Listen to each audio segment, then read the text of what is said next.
کہ دھن دھن بھاگ، یعنی اس کی قسمت کھل جاتی ہے۔ تو اب یہ دیکھیے کہ صرف بات خسرو تک نہیں ہے، یہ عجیب اتفاق ہے تاریخ کا کہ خسرو کے بعد ہمارے پاس کوئی ہندوی شاعر نہیں ملتا، اور جب ملتا ہے تو دکن میں، اور دکن میں بھی جب یہ رنگ جاتا ہے تو وہاں بھی دیکھیے یہ وہ دور ہے کہ جب فارسی اچانک زبان بن جاتی ہے، لیکن وہاں بھی فیض دکنی کہتے ہیں کریں ہم کس کی پوجا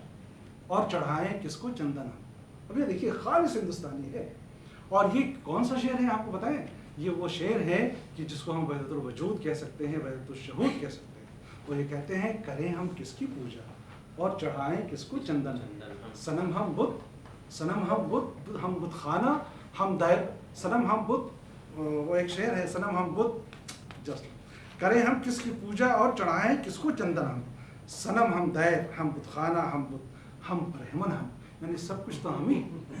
سب کچھ تو ہم ہی ہے۔ اور یہ وہی ہے کہ جو منصور نے کہا تھا انا، لیکن آپ یہ دیکھیے کہ یہ ہندوستانی رنگ ہے تصوف، خالص ہندوستانی، کہ چندن پوجا، یہ کون سا رنگ ہے؟ یہ وہ رنگ ہے۔ اور میں نے جیسا کہ کہا کہ اردو میں جو تصوف ہے، اردو میں تصوف کے دو واضح رنگ ہیں، ایک ہے کہ عشق، عشق اور عشق، جس کے بارے میں سراج اورنگ آبادی کہتے ہیں خبر تحیر عشق سن، خبر تحیر عشق سن، نہ جنوں رہا نہ پری رہی، جو رہی تو صرف بے خبری رہی۔ اور بہت ہی خوبصورت شعر انہوں نے کہا ہے جس پر پوری اردو شاعری فدا ہے کہ وہ عجب گھڑی تھی کہ جس گھڑی لیا درس نسخہ عشق، وہ عجب گھڑی تھی کہ جس گھڑی لیا درس نسخہ عشق، کہ کتاب عقل کی طاق جو دھری تھی سو دھری رہی۔ انہوں نے کہا کہ یہ عقل اور عشق، اور یہی علامہ اقبال کی شاعری ہے، وہ کہتے ہیں کہ اگر عشق کی راہ میں عقل آ گیا تو آپ اس راستے سے الگ ہو جائیں گے۔ اور اسی لیے خسرو نے کہا تھا کہ خسرو دریا پریم کا الٹی واں کا دھا، جو اترا سو ڈوب گیا جو ڈوبا سے پار۔ اور اقبال کہتے ہیں کہ عشق کے ایک جست نے کر دیا قصہ تمام، اس جہان بے کراں کو، اس جہان رنگ و بو کو بے کراں سمجھاتا تھا۔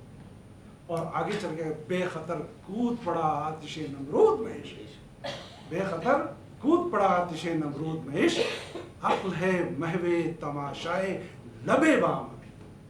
یہ عشق اور عقل کا تضاد بھی ہے، اور یہ کہتے ہیں کہ اس راہ میں صرف عشق ہے، صرف محبت ہے۔ اور کون سی محبت ہے؟ ایک محبت وہ ہے کہ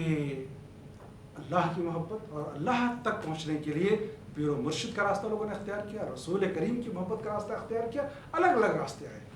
اور اردو شاعری نے تو ایسا شعر کہہ دیا ہے کہ تصوف کی پوری وضاحت ہو جاتی ہے۔ دیکھیے اللہ سے عوام کو دو طرح سے کہتے ہیں کہ یا تو اللہ کی ڈر سے کہتے ہیں کہ شریعت والے کہتے ہیں کہ اگر تم نے نماز نہیں پڑھی تو جہنم میں جاؤ گے، روزہ نہیں رکھا جہنم میں جاؤ گے، یہ خوف الہی۔ لیکن تصوف یہ کہتا ہے کہ خوف سے نہیں، اگر تم ڈر سے کسی کو پیار کرتے ہو تو کیا بات ہوگی، محبت سے پیار کرو۔ اسی لیے غالب نے کہا تھا کہ طاعت میں تا رہے نہ مو انگبی کی لاگ۔ اب یہ دیکھیے کہ اس سے بہتر اور شعر کیا ہوگا کہ طاعت میں تا رہے نہ مو انگبی کی لاگ، اس لیے نماز نہ پڑھو کہ جنت میں جانا ہے، اس لیے نمازیں اور روزے نہ رکھو کہ تمہیں حور ملنی ہے، نہ تو اس لیے کہو کہ طاعت میں تا رہے نہ مو انگبی کی لاگ، دوزخ میں ڈال دو کوئی لے کر بہشت کو، یعنی ایسی جنت کو کوئی دوزخ میں ڈال دے تاکہ کوئی خدا کی عبادت ڈر سے نہ کرے، یعنی خدا کی عبادت اگر کرنی ہے تو محبت سے کرنی ہے۔ تو اردو شاعری میں اگر دیکھیے تو تصوف کا پورا محور عشق پہ گھومتا ہے، پورا محور عشق پہ گھومتا ہے، اور وہ عشق الہی ہے۔ وہ اسی لیے ولی نے کہا تھا کہ شغل بہتر ہے عشق بازی، شغل بہتر ہے عشق بازی کا، کیا مجازی کا کیا حقیقی کا، عشق کرو۔ اور اسی لیے ذکر میر میں میر کے والد جب میر کو نصیحت کہتے ہیں تو کہتے ہیں اے پسر عشق میں ورز، یعنی اے بیٹے تم عشق اختیار کرو، اس لیے کہ عشق ساری دنیا ہے، عشق سارے کائنات ہے۔ اور وہ پوری تفسیر ہے جس میں یہ کہا گیا ہے کہ دنیا میں سوائے عشق کے اور کچھ ہے ہی نہیں ہے۔ تو اردو میں تصوف کی شاعری جہاں نظری مباحث موجود ہیں، وحدت الوجود وحدت الشہود کے موجود ہیں، لیکن سب سے زیادہ اگر انکلینیشن اگر ہے تو وہ ہے عشق کے لیے، جانثاری کے جذبے کے لیے، اور دوسرا ہے اخلاق اور سیرت کے لیے، اور تیسرا وہ جو فارسی کا شعر ہے جس کا چربہ ہے کہ دل بدستاور کے حج اکبر است از ہزارہ کعبہ یک دل بہتر است۔ تو میر یہ کہتے ہیں کہ دل وہ نگر نہیں کہ پھر آباد ہو سکے، دل وہ نگر نہیں کہ پھر آباد ہو سکے، پچھتاؤ گے سنو ہو یہ بستی اجاڑ کی۔ تو پورا محور جو ہے اردو شاعری کا وہ عشق و محبت ہے، اور یہ تصوف اردو شاعری میں بنیادی طور پر محبت سکھاتا ہے، انسان کو انسان سے ملاتا ہے، اور یہی تصوف اردو شاعری میں پیش کیا گیا ہے۔ خدا حافظ، شکریہ۔